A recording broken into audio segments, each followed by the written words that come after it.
Conectados a esta hora de la tarde con el ex abogado de Bruno Pacheco, el doctor William Paco Castillo, para hablar acerca de las acusaciones que Karelyn López brindó sobre el exsecretario de Palacio de Gobierno en la Comisión de Fiscalización del Congreso. Doctor Castillo, muy buenas tardes. Gracias por estar con nosotros nuevamente aquí en 24 horas mediodía. A sus órdenes, Paco. Estoy complacido. Doctor Castillo, algo que ha llamado poderosamente la atención en algunas declaraciones que usted ha dado a otros medios de comunicación es la posibilidad de que el señor Bruno Pacheco tenga una serie de materiales, audios, fotografías, videos, usted nos dirá, que podrían comprometer la presidencia del señor Pedro Castillo. ¿Usted ha tenido acceso a ese material? ¿Usted ha podido siquiera ver ese material que el señor Pacheco tendría en su poder? Yo, respecto al material en físico, pues no he tenido acceso al mismo. Usted sabe, en la conversación con abogado y cliente, el abogado normalmente escudriña si existe algún elemento probatorio que puede obrar en favor de su patrocinado. Le pregunté al señor Bruno Pacheco varios hechos. Lo que pude oír sí es un audio que yo ya no tengo razón en repetirlo porque es exactamente a lo que ha declarado hace 2 días. Yo me quedé muy sorprendido a lo que ha declarado la señora Karelyn López en el Congreso. Eso mismo que ella ha declarado es lo mismo que yo escuché en un audio que se me proporcionó, claro, con mayor amplitud. Y esa prueba de ese audio era la que yo quería utilizar incluso en contra de la propia Karelyn, porque recuerde usted que la señora Karelyn ha ido al Congreso a decir que sobre el señor Bruno Pacheco ella no ha hecho ninguna incriminación y que por el contrario quien está dirigiendo o estaría dirigiendo esta organización delictiva que investiga la Fiscalía es el señor presidente de la República con todos los allegados que ella ha expuesto. Yo le dije al señor Bruno que si me permitía tener ese audio o editarlo si él no deseaba que fuera íntegro porque contenía algunos incluso improperios en contra del propio presidente, yo podría presentarlo y con eso hubiera ganado su libertad. Pero a pesar de haber acuerdos, a pesar de haber compromisos entre ambos, estos compromisos de la noche a la mañana no se cumplieron, probablemente porque el señor Pacheco consultó a otras personas o decidió no seguir la línea trazada para su defensa de mi parte, y en tal sentido yo tuve que retirarme, como ya lo he contado varias veces. Así es, doctor Castillo, yo precisamente en ese aspecto, y comprendo la situación de reserva entre cliente y abogado que existe en el caso, pero quiero preguntarle específicamente a cuál de las declaraciones de la señora Karelyn López en el Congreso de la República se refiere usted, porque la señora López ha hecho varias declaraciones el día que ha estado presente en la Comisión de Fiscalización, muchas de ellas, por supuesto, importantes, y en muchas de ellas, además, daba la impresión que estaba hablando en nombre de Bruno Pacheco.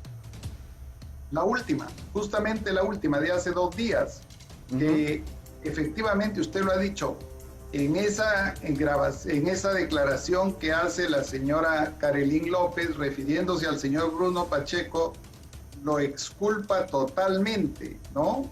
Esa es la declaración que yo iba a usar porque esa declaración está contenida en un audio y eso es lo que la señora ha declarado. Con todos los demás que contiene su declaración en el Congreso, que bueno, su declaración ha sido de 2 horas, pero el audio que yo escuché no tenía más de 5 o de 6 minutos, ¿no? Que estaba relacionada con la conversación o discusión que habría tenido con el presidente de la República, Pedro Castillo. ¿Es más o menos por ahí por donde va el audio? ¿O se refiere usted a la situación en la que el actual presidente del Consejo de Ministros, Aníbal Torres, le habría ofrecido la posibilidad de salir del país? No, era el tema del presidente lo mencionaba de manera tangencial. Al parecer, era una conversación en la cual la señora Karelyn hablando con el señor Bruno Pacheco, le decía: yo en ningún momento he incriminado a tu persona, tú no tienes nada que ver en estos hechos, tú bien sabes que en realidad el que tiene que ver en estos hechos es el presidente de la República, un tal por cual, aquí, allá, etcétera, ajos, pimientas, cebollas. Y entonces esa declaración que estaba contenida, con esa declaración bastaba para poder contradecir la tesis de la Fiscalía en cuanto argumentaba que la señora Karelyn López incriminaba al señor Bruno Pacheco en el sentido en que él formaba parte de esta organización delictiva. Y al parecer esa no era la incriminación, así lo sostuvo la defensa, y hace 2 días la señora Karelyn lo ha corroborado, y eso es lo que yo, aparte de eso, corroboré con el audio que le hago mención.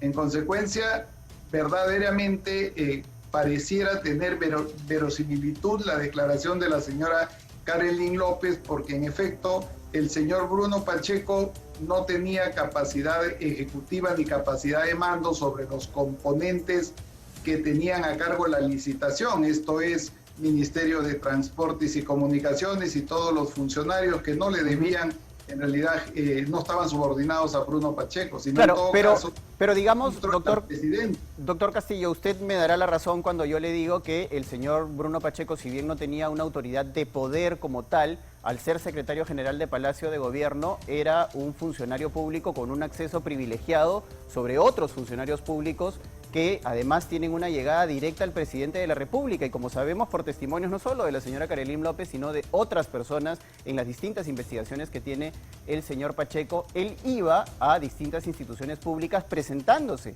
como secretario general de Palacio de Gobierno. Claro, eso yo he oído y puede ser cierto, yo no lo niego, pero recuerde que a mí me cupo la defensa solo de 2 casos.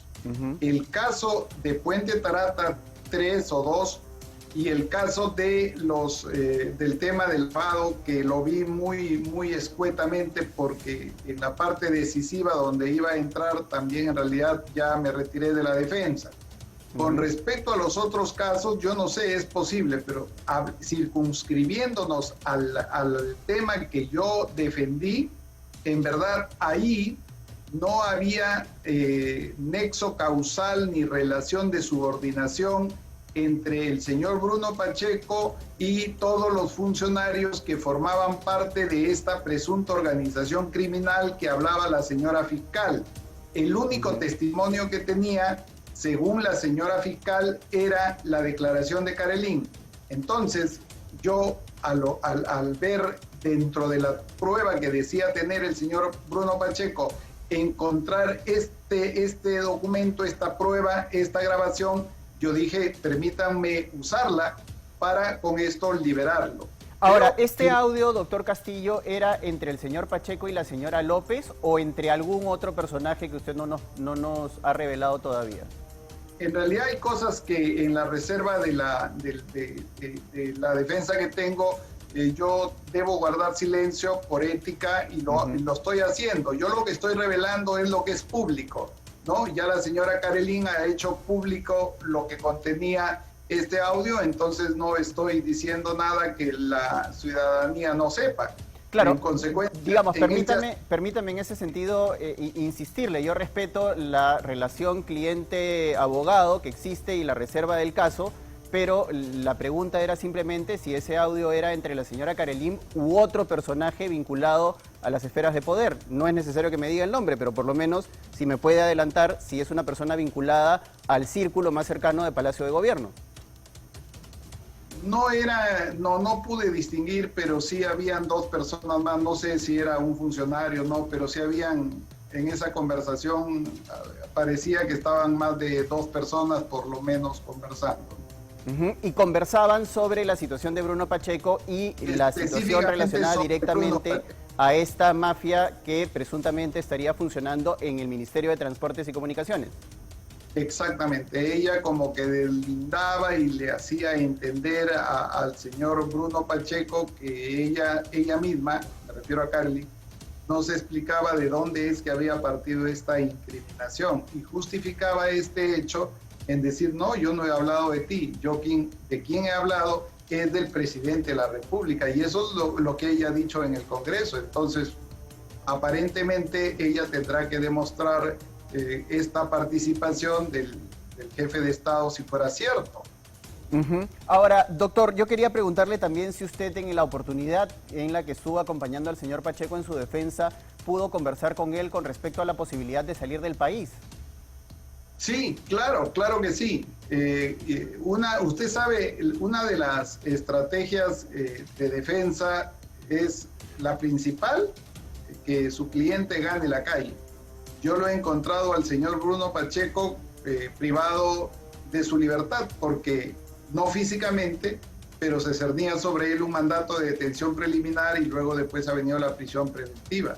Entonces, la defensa buscaba ponerlo libre, y para ponerlo libre teníamos que demostrar primero que él no tenía participación en esta organización delictiva, y que la imputación que le hacía la señora Karelin, recuerde, ante la Fiscalía, era una incriminación en todo caso de un conocimiento respecto a lo que vio o a lo que miró. Pero esto yo en mi trajín, en mi conclusión jurídica, lo entendía como un delito menor o como un ilícito de bagatela hasta cierto punto. ¿Y en dónde, qué posibilidades se barajaron para que el señor Pacheco pudiera salir del país? Dos posibilidades. La primera, que hablara sobre este tema, y la segunda, que era si él tenía documentos o tenía pruebas en su poder, podía hacerlas de conocimiento de la Fiscalía, y en todo caso conseguir alguna forma de asilo político de manera transparente, de manera legal. Pero también esa era la posición de la defensa, pero también se barajó la otra posibilidad. ¿Cuál era?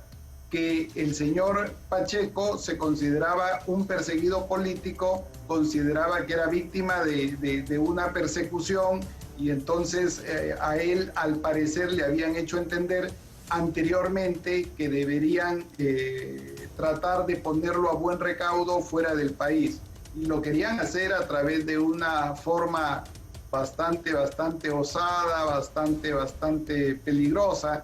Y yo le aconsejé que no, que ese no era el camino, que en todo caso, si él deseaba acogerse a una forma de amparo político a través del asilo, debía hacerlo de manera formal y transparente. Ahora, cuando usted nos dice que esto se le propuso de una manera bastante arriesgada y peligrosa, ¿involucraba la participación de personas del gobierno?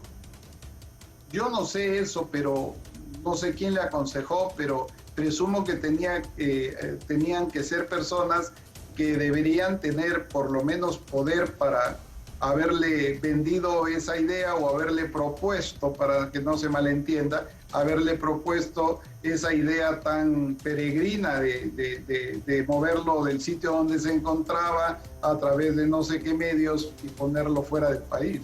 Ahora, finalmente, doctor Castillo, yo quería hacerle una última pregunta con respecto a dónde se encontró usted en el tiempo que estuvo asumiendo la defensa del señor Pacheco con el señor Pacheco. ¿Fue aquí en la capital? ¿Fue probablemente en la Sierra de Lima? ¿Nos podría decir dónde se reunía usted con su cliente? Yo no me he reunido físicamente, lo he dicho varias veces.